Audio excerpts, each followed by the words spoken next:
और कहा कि प्रभु आप कृपा करके मुझे मनमंत्रों की कथा सुनाएं और आप मुझे ये बताएं कि अब तक कितने मनु हो चुके हैं और किस किस मनमंत्र में भगवान ने कौन कौन सा अवतार लिया।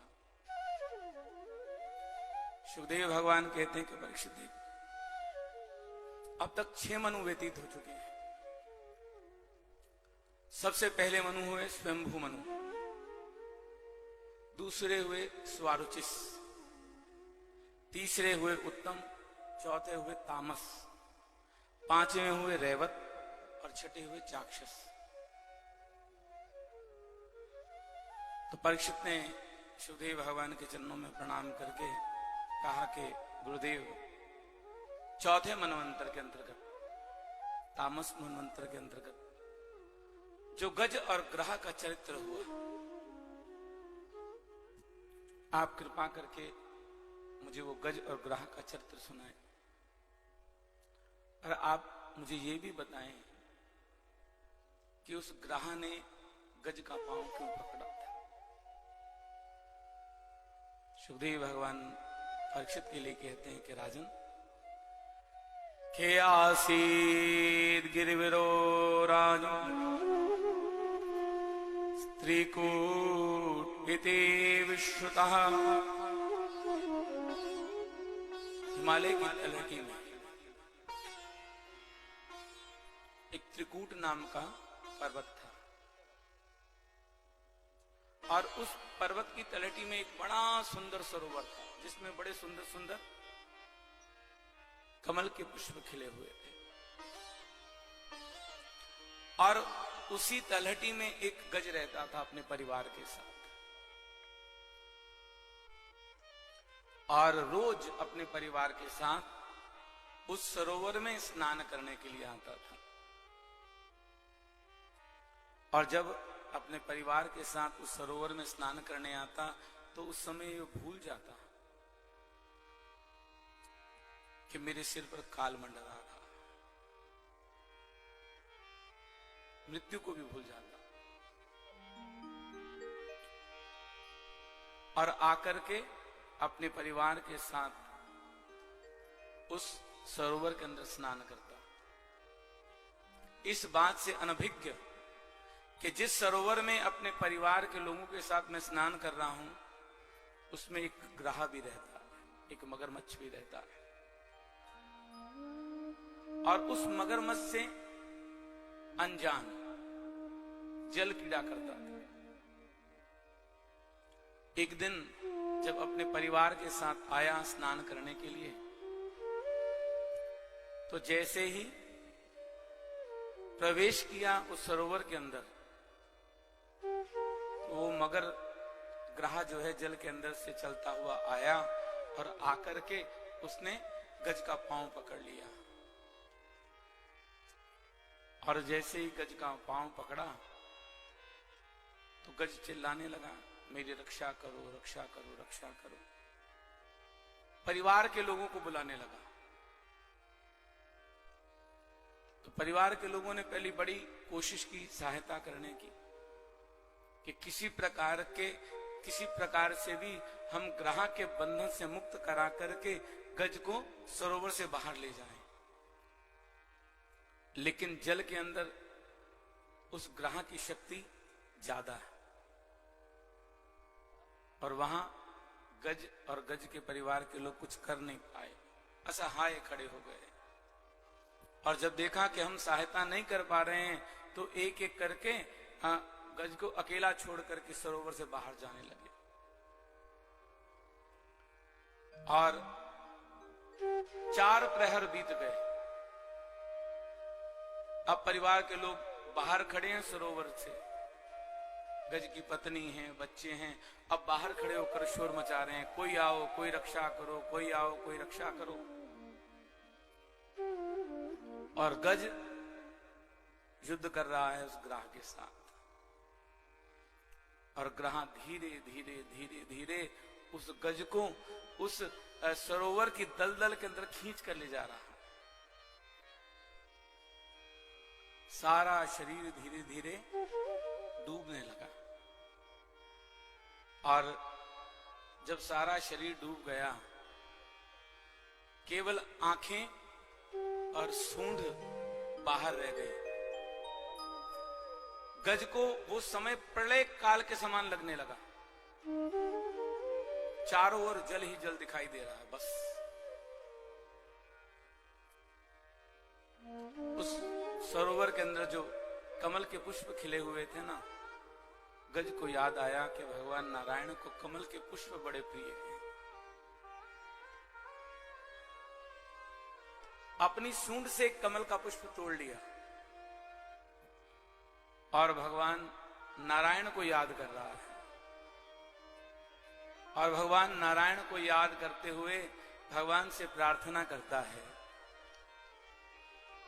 कि हे गोविंद, हे गोपाल,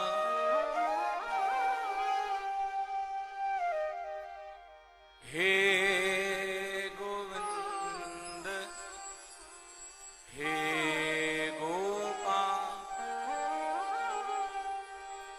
हे गोपाल राखो शरण, हे गोपाल राखो शरण। अब तो जीवन हारे, हे गोविंद, हे गोपाल, हे गोविंद, हे गोपाल। चार प्रहर युद्ध भयो, ले गयो मझधारे। चार प्रहर युद्ध भयो, ले गयो मझधारे। नाक कान डूबन लागे, नाग कान डूबन लागे। कृष्ण को पुकारे, हे गोविंद, हे गोपाल, हे गोविंद, हे गोपाल। भगवान को पुकार रहा है। आंखों से झरझर आंसू बह रहे हैं। आकाश की ओर देख रहा है और सूंड के अंदर कमल का पुष्प ले रखा है। और गज की करुण पुकार द्वारकानाथ भगवान ने सुन ली। और जब द्वारकानाथ भगवान के कानों में गज की वो पुकार गई, भोजन का समय था। रुक्मणी जी भोजन का थाल लेकर के आई और जैसे ही भगवान के आगे ला करके भोग,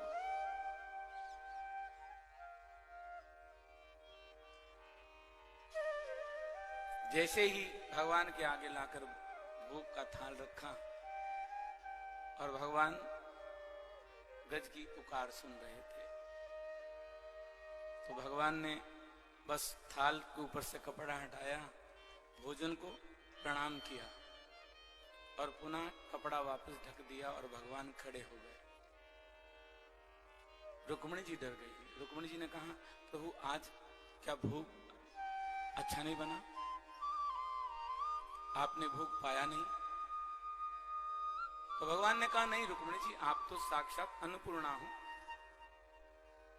आज मेरा भक्त मुझे पुकार रहा है।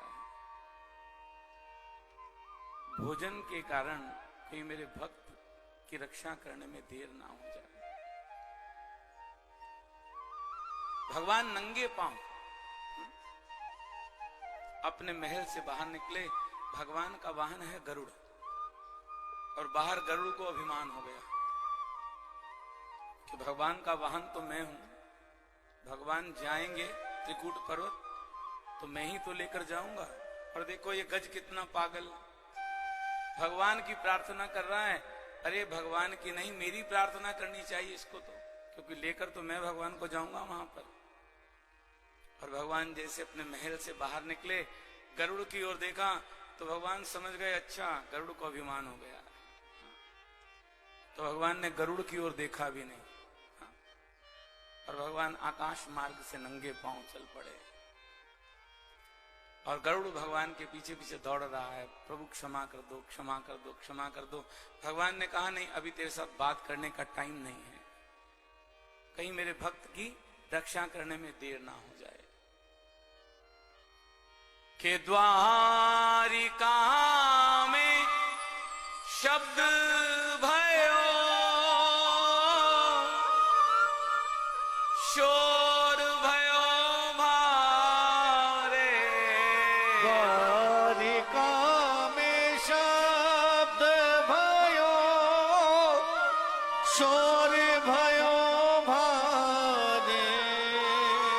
गज भगवान की प्रार्थना करते हुए कहता है कि अब की बार माफ करो, अब की बार माफ करो। नंद के दुलारे। हे गोविंद हे गोपाल, हे गोविंद हे गोपाल। भगवान नंगे पांव आकाश मार्ग से चलते हुए त्रिकूट पर्वत के की तलहटी में आ गए, और देखा कि गज रो रहा है, भगवान से पुकार कर रहा है, प्रार्थना कर रहा है, प्रभु मेरी रक्षा करो, रक्षा करो, रक्षा करो। भगवान ने झट अपने सुदर्शन चक्र को आज्ञा दी। सुदर्शन चक्र गया उस सरोवर के जल में, और ग्रह के मस्तक को धड़ से अलग कर दिया। गज को ग्रह के बंधन से मुक्त कर दिया। भगवान ने गज से कहा भैया अब तो तुम बाहर आ जाओ। हाँ? तो गज कहता है प्रभु देखो ना, सारा का सारा शरीर तो इस दलदल में फंस गया है, अब जब तक आपकी कृपा नहीं होगी ना तब तक मैं इस दलदल से बाहर नहीं आ सकता। शास्त्र कहता है भैया कि संसार ही सरोवर है, और ये जीव ही गज है। और वो मगरमच्छ जो है ना वो काल है। काल कब आकर के प्रहार करे कोई नहीं जानता, और हम संसार के अंदर रहकर संसार के विषयों में इतने आसक्त हो जाते हैं कि हम भगवान को ही भूल जाते हैं।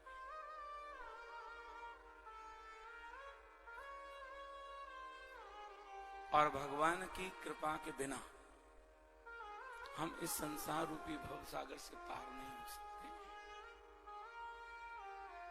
गज आज कह रहा प्रभु देखो ना, सारा शरीर मेरा दलदल में फंस गया है, अब मैं बाहर नहीं आ सकता हूं। जब तक आप कृपा नहीं करोगे। तो भगवान उस सरोवर की सीढ़ियों पर से उतर के जल के अंदर गए, और जाकर के भगवान ने जैसे ही स्पर्श किया गज को, गज ने अपने गज की योनि छोड़ दी।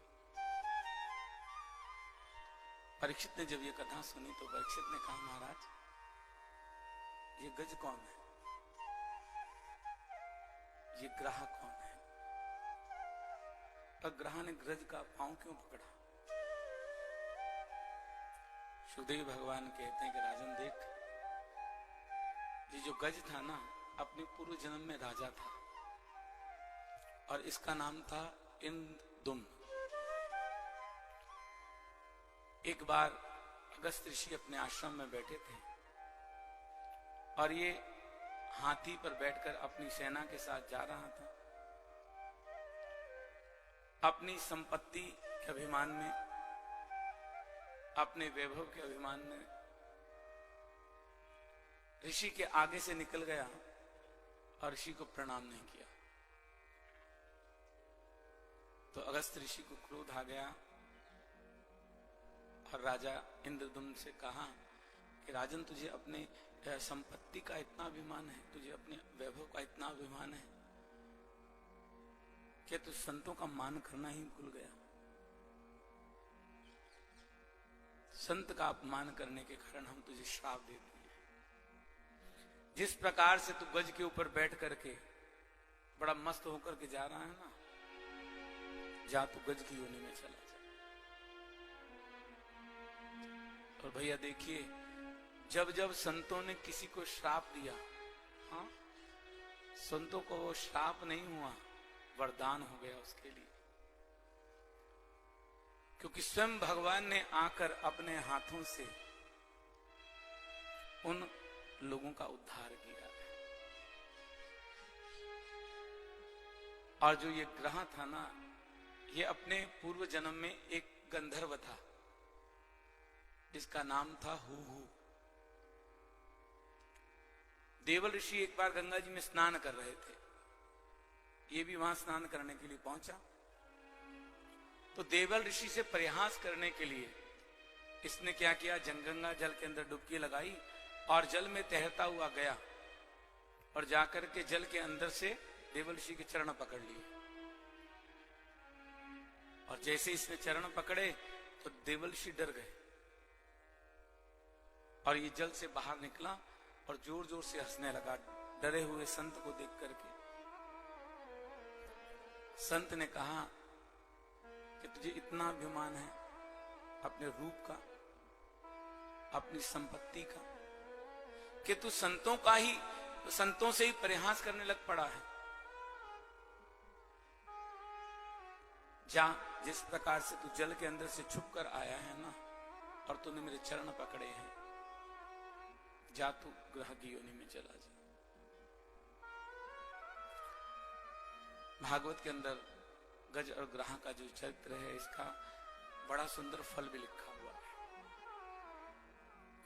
जीवन की कोई ऐसी समस्या हो जो हमारे जीवन से निकलने का नाम ही ना लेती हो, तो 11 बार ब्राह्मण के द्वारा इस गजेंद्र मोक्ष के पाठ को सुन लो, तो आपके जीवन की बड़ी से बड़ी समस्या भी जो है ना, जीवन से चली जाएगी।